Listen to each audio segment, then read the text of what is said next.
রাতের phone call. রাত তখন 12:45।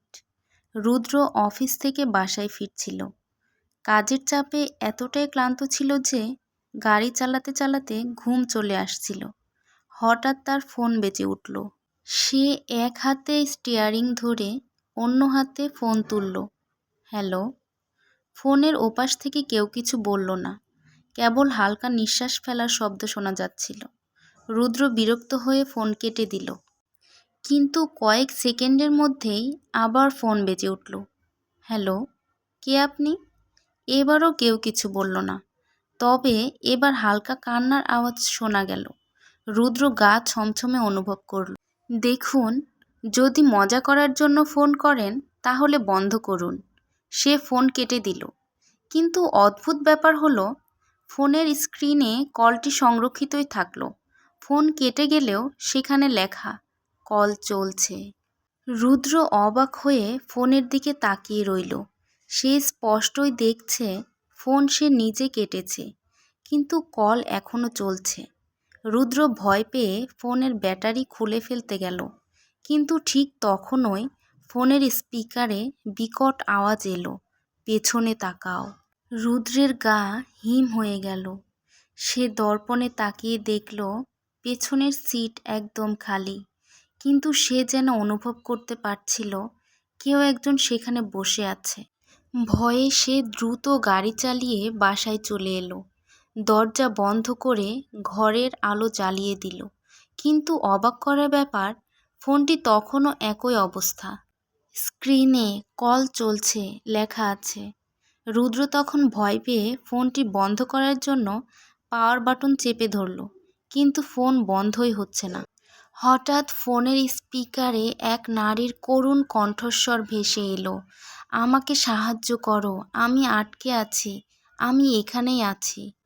অতীতের ভয়ঙ্কর সত্য। রুদ্রের মনে হলো সে এই কণ্ঠস্বর আগে শুনেছে, কিন্তু কোথায়?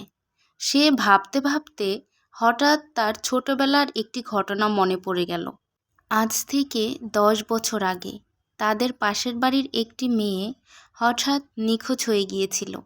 সবাই বলতো সে রাতের বেলা একা কোথাও বের হয়েছিল, তারপর আর ফেরেনি। তবে কেউ জানতো না সেই মেয়েটিকে রুদ্র নিজে শেষবার কোথায় দেখেছিল। সেই রাতে রুদ্র তার বন্ধুদের সঙ্গে বাজি ধরে এক পুরনো পরিত্যক্ত বাড়িতে গিয়েছিল। সেখানে তারা দেখেছিল মেয়েটি একা বসে কাঁদছে। রুদ্ররা ভয় পেয়ে দৌড়ে পালিয়ে এসেছিল, কিন্তু পরে কেউ আর মেয়েটিকে খুঁজে পায়নি। রুদ্রের মাথায় ঝড় বয়ে যাচ্ছিল। তার চোখের সামনে এখনও ফোন স্ক্রিন জ্বলজ্বল করছিল।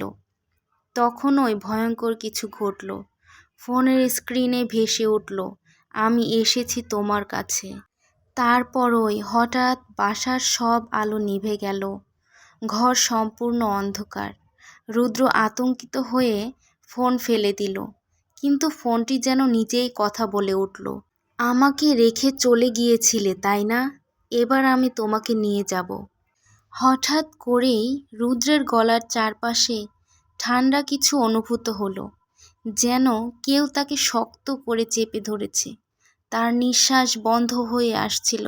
সে হাত পা ছুটছিল, কিন্তু কেউ যেন তাকে চেপে ধরে মাটিতে ফেলে দিল। পরদিন সকালে রুদ্রের ফ্ল্যাটের দরজা খোলা পাওয়া যায়। পুলিশ এসে দেখে রুদ্রের নিথর দেহ মাটিতে পড়ে আছে। দেখে মনে হচ্ছিল সে কিছু দেখে ভয় পেয়েছে। তার হাতে শক্ত করে ধরা ছিল ফোনটি। স্ক্রিনে তখনও ভেসে উঠছিল, কল শেষ, 2:13 AM।